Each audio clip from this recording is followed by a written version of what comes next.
Hello, and welcome to the Dance Physio Podcast, a podcast designed to explore ideas and foster discussion around dancer health and wellness. We're here to challenge the status quo, bridge the gap between dance science and the studio, and help change the landscape of the dance industry for the better. I'm your host, Erika Mayall, a dancer turned physiotherapist who is deeply passionate about leaving the dance world better than I found it. I'm so glad you're here. Let's get started. Hello, everyone, and welcome to another episode of the Dance Physio Podcast. Today, we are going to dive into the topic of regulation within the dance industry. And I'm just going to touch on sort of one aspect of it, or maybe an introduction of regulation within the dance industry, or in this case, really lack of regulation within the dance industry. But I just want to sort of preface this by saying, this is a massive topic. There's a lot of nuance to this topic, and there's a lot of different things at play and coming at it from different lenses and things like that. So this is likely a conversation that will be continued on in episodes into the future, looking at different lenses and aspects of regulation within the dance industry. But it's come up a little bit recently. And so I just wanted to touch on it and sort of give a little bit of a background, or just a little bit of an introduction into regulation within the dance industry. Before we fully dive in, I will just also say that this information, or the lens that I'm coming at this from, is from where I am locally in the world. So I am in Vancouver, Canada, and a lot of what I will sort of speak to is pretty commonplace across all of Canada as far as I'm aware, and I think is very similar within the US. I know that in other places in the world, things are slightly different when it comes to kind of regulation within the dance industry. So I might highlight those a little bit, but just if you're listening and you are somewhere else in the world, it may not be exactly the same where you are, but this information is certainly relevant to people mostly within North America, and definitely sort of within Canada. So the reason I wanted to talk about this today, and actually I've chatted about this before through social media, and I've done an Instagram live in the past with Lindsay from the Movement Project about this, and it was kind of a topic that was maybe about a year ago or so that was sort of in the forefront. There was a lot of discussion around, and it was something that I was okay, we're going to need to continue this conversation and continue to dive into this. And it's something that I've been pretty passionate about for a long time, because I truly believe that regulation is one of, if not the first step that's necessary when we are actually looking at safeguarding and protecting the health and wellness of dancers. And the fact that we do not have regulation within the dance industry is one of the biggest reasons why we see so much problematic, I don't know if behavior is the right word, but problematic practices when it comes to protecting dancers' health and wellness. So we'll dive into that a little bit more. But the reason this has kind of popped into my head just right now recently is my son plays rugby, and that's kind of the sport that he's in right now. And his rugby club always hosts the other teams when they have games at their club. And it's kind of the culture, if people aren't familiar with rugby, that's very much part of the culture in rugby, is this culture of hosting afterwards. So his team has a clubhouse, it has a full kitchen and everything, and we host the other teams. And so this past weekend they had kind of a little invitational practice and games with another team from the area, and then they invite them all in for pancake breakfast afterwards, basically. And so we need volunteers within the kitchen of the clubhouse, just people who are volunteering to make pancakes and hot chocolate and things like that for the kids. And in order to be able to do that, people have to register and sign up with the governing body, which in this case is, it's BC Rugby, but it's through Rugby Canada. So people have to sort of be registered so that they know who is interacting with the children. And in this case, and this certainly goes for people who are coaching the children and stuff as well, and they have to, have their background checks and screenings and all of that done. But even just to volunteer in the kitchen, there is a certain amount of kind of I don't want to say regulation in that case because it's not really regulation, but like people have to register. They have to know who you are. There's an amount of accountability that happens in order to be able to volunteer in that capacity. And I was just chatting with some of the other parents who were volunteering in the kitchen, and, you know, people were just, I don't even know how it came up. I think we were talking about like the platform that you like register your information through or like something like that. And anyway, it just came to light that people were, I don't want to say complaining, but people were sort of like, oh, it's like one more thing on my to-do list of like having to like register and whatever. And I was sort of saying, well, like alternately, we have these activities that have like no regulation whatsoever. And so it really just comes as part of being in a regulated activity. And all the other parents who were volunteering in the kitchen that day were shocked that like dance as an industry doesn't have any regulation. And some of them actually have children who dance, as well as children who are involved in rugby, and they had no idea. And I think that this is a conversation that comes up. I've had this conversation in the clinic before with parents of dancers, where we'll have that same conversation, and parents have no idea that the industry is not regulated. I think a lot of parents assume that it is being run the same as their kid who's participating in gymnastics or the same as their kid who's participating in soccer or things like that. And that is not the case. So I'll dive into a little bit of like the specifics around this because I think it's really important for people to understand what that does or does not mean in terms of how the dance industry operates, like, again, within BC, but oftentimes I think mostly within Canada and North America as well. So just in terms of like when we're using the word regulation, I think it's really important to understand a little bit about exactly what that means, because regulation is not the same thing as a certification. So I'll often sort of bring up the point of saying like dance is not regulated, and people will be like, oh, but my teacher is certified in, you know, RAD or ISTD or like one of those syllabus systems. And so they have teaching certifications or teaching qualifications. And a lot of teachers do have those certifications or qualifications, but that is not the same thing as regulation, because those certifications or qualifications are completely voluntary. So those teachers have decided that that's the training, like, system or program that they're going to go through, and that's how they've often like obtained like teaching qualifications or things like that. But there is absolutely no requirement for dance teachers to have any of those certifications because there is no regulation within the industry. So what we mean by regulation is some sort of overarching governing body that essentially oversees the industry and sets out minimum standards. So if we compare this to the sport world, our sporting organizations, or they're often called like the NSOs or National Sport Organizations, and again, this is in Canada, so that would be like Hockey Canada, Soccer Canada, Rugby Canada, Gymnastics Canada, Cheer Canada, whatever the organization is, they are a governing body that oversees that sport all across the country. And then provincially, there are provincial branches of those governing bodies, but they have to operate under like the rules and bylaws of these national organizations.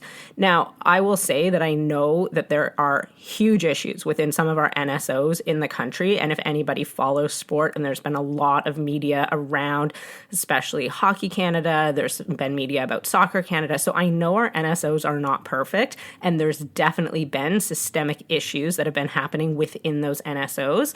However, there is still that structure in place that kind of governs how that sport operates across the country. And with dance, we don't have any sort of overarching organization.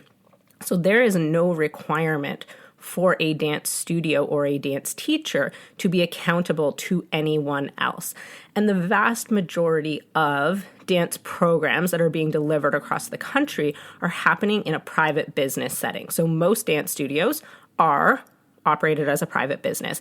And more often than not, the principal teacher at the studio is also the business owner. So it's a teacher who's thought, okay, I'm going to go out, I'm going to open my own studio, and then they bring on other teachers as they grow and things like that. But they are essentially just private businesses. There are dance programs that operate within like more municipal type settings. So if you have dance programs that are being offered out of like a rec center or something like that, and those organizations are going to be governed by the rules within that sort of municipality, or like whatever they're operating out of, whether that be like a community center or a nonprofit art center or something like that. So individually, some of these locations may have some sort of regulation, but in terms of an overarching regulation that is happening either provincially or nationally, that does not exist. Anybody in the world can just go out and open a dance studio tomorrow if they want to. And anytime I say that, I feel like parents are horrified. And they're like, what do you mean? Like, I could just go open a dance studio tomorrow? I've never danced in my life. And I'm like, yes, you absolutely could. Just go open a dance studio tomorrow, having never danced a day in your life. So, like I said, because there's this lack of overarching regulation, anybody, you need like a business license, but that business license, there's nothing in that business license that says you have to have any experience or knowledge of the dance industry whatsoever. So anybody can open a dance studio. Anybody can call themselves a dance teacher because, again, there is no requirement to have any sort of minimum qualifications to become a dance teacher. This is different even than like if we look at like the sports lens. So in order to be a coach within any of those like NSOs or the national sport organizations, there's minimum coaching sort of standards. And if we're looking at really young recreational kids, say we have our 5-year-old soccer players and the teams have volunteer parent coaches, the training that they go through is pretty minimal, but they do have to go through a volunteer coaching program in order to be able to do that. So again, there's some sort of oversight.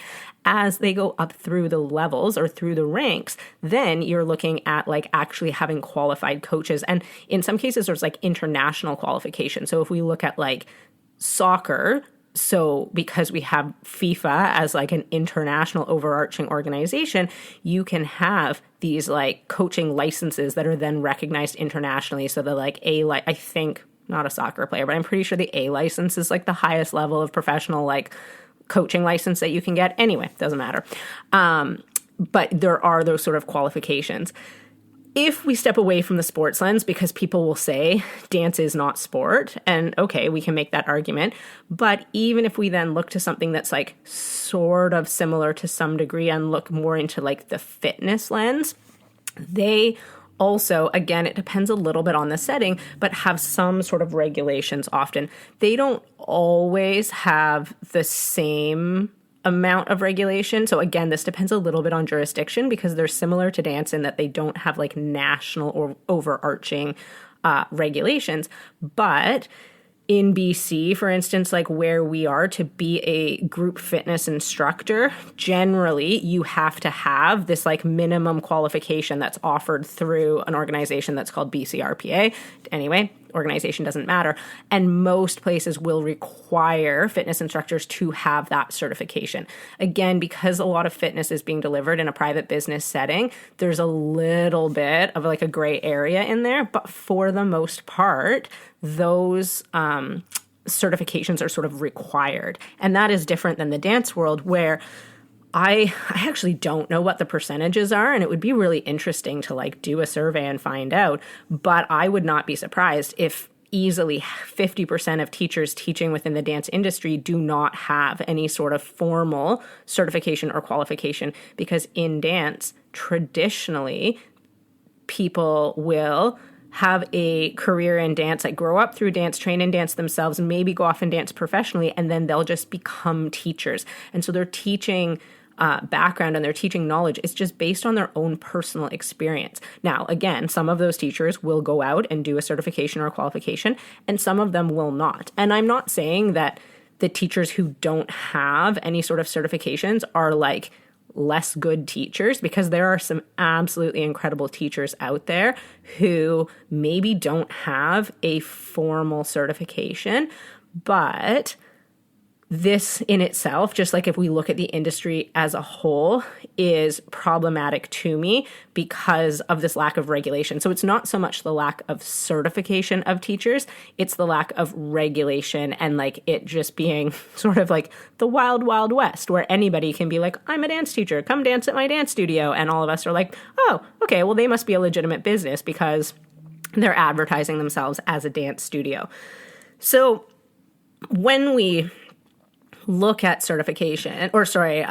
regulation, I don't necessarily think, at least the first step is to tie regulation to certification. And I know there's people out there who feel differently than this, but like I said, I think there's really amazing teachers who maybe don't have a formal certification. And conversely, there's teachers who've gone through formal certifications who maybe like aren't the best teachers out there. So certification in it of itself, I don't think is the answer to things, but I do think that regulation and having some sort of governance and overarching regulation is necessary within the dance industry. And really, I think if we want this to be something that's going to like happen and be realistic, it needs to start by being quite basic. I don't think we can come in and try and like develop like a governing body and say, okay, we're going to regulate every aspect of your business. It's never going to happen. There's going to be too many barriers. There's going to be too much resistance. But to me personally, the bare minimum that should be required from a regulation perspective is that teachers and studio owners, like studios, should be required to have a background check done on all employees or people that are interacting with children. And they should have like basic first aid. And to me, those are like the very, very basic minimum. So if we have these, some sort of a governing body that says in order to operate as a dance studio in Canada, you have to be like registered with us or whatever, and all your employees have to meet these standards, that already would be miles ahead of where we're currently at. Dance is, I think, like the only activity that I know of that kids can participate in that requires no background check.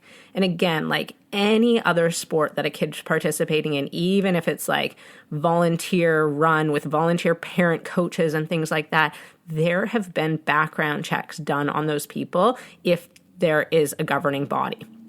And dance is one of those things. And then like obviously daycare and like things like that are all like heavily regulated in terms of people who are interacting with our children.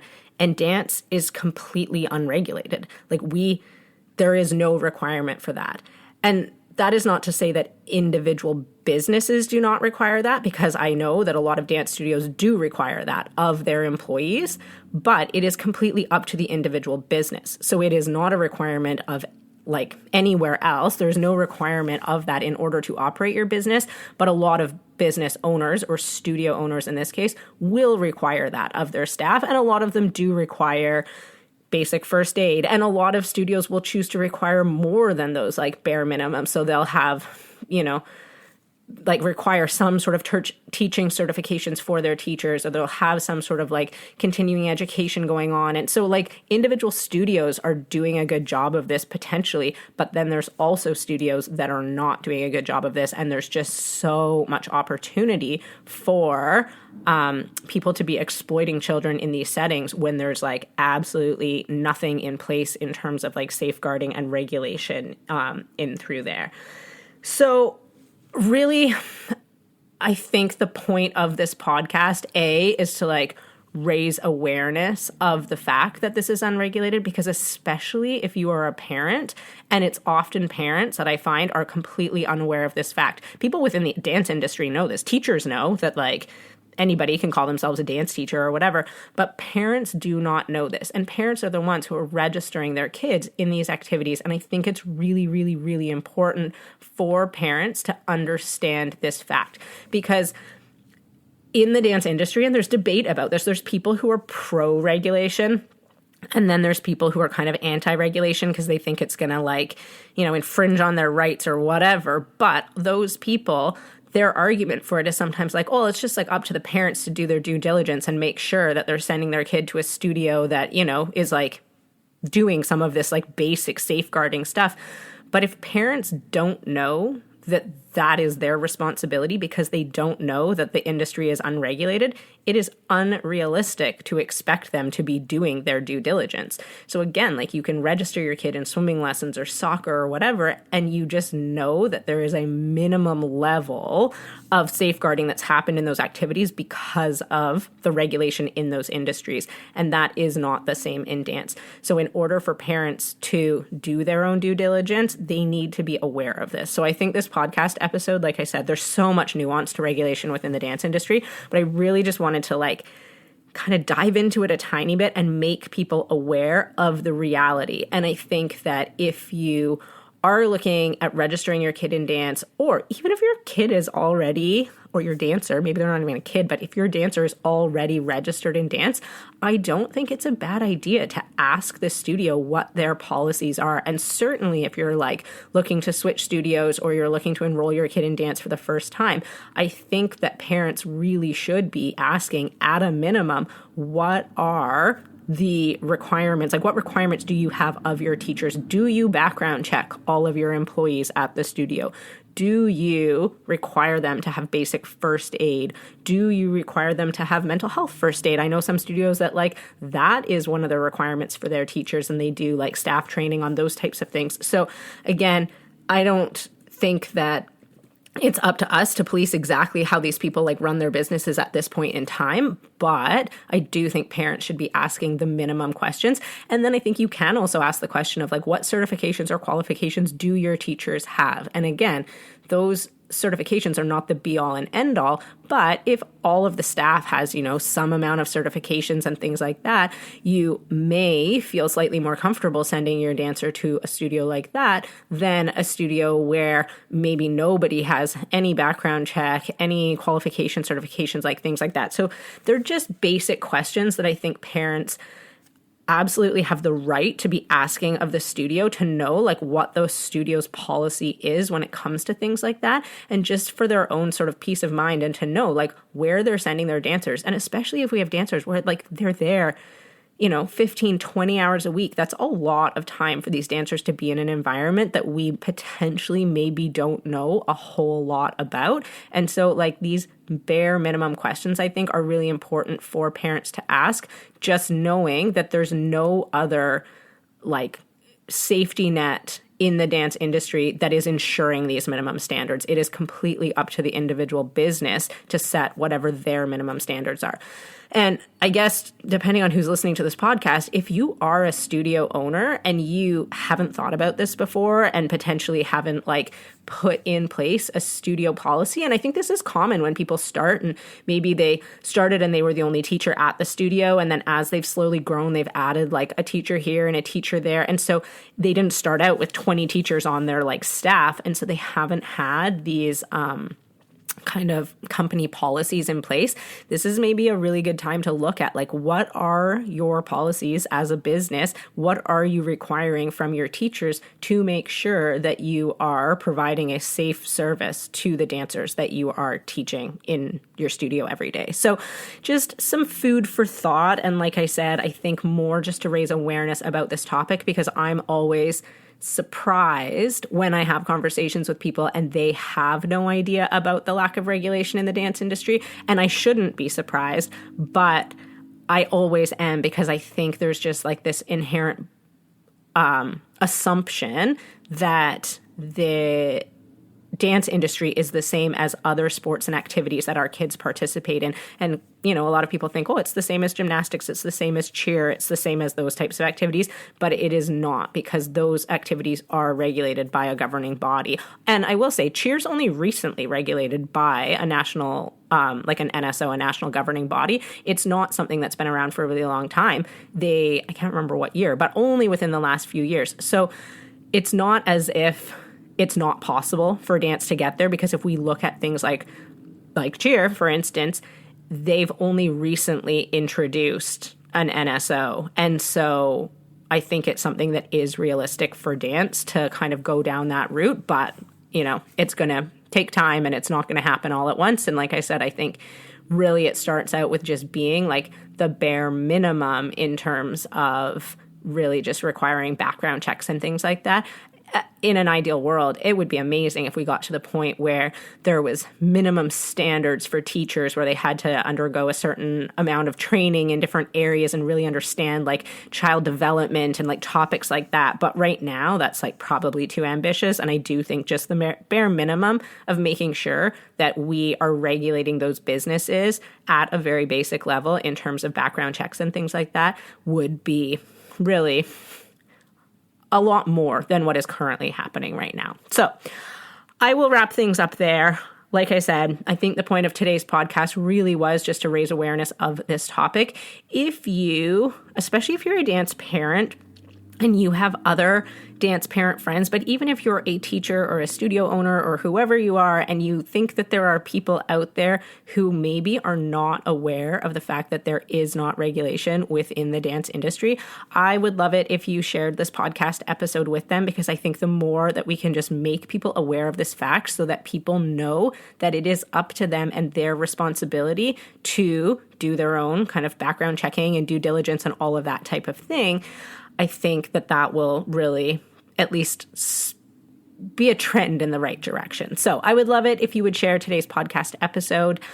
If you have questions, concerns, like I said, I'm sure there will be many more podcast episodes on different nuances of this whole regulation discussion coming up. If there's a particular angle of it you want me to dive into, let me know. It's like something I'm really passionate about, because I truly do think it's the basis for really changing the landscape of dancer health and wellness.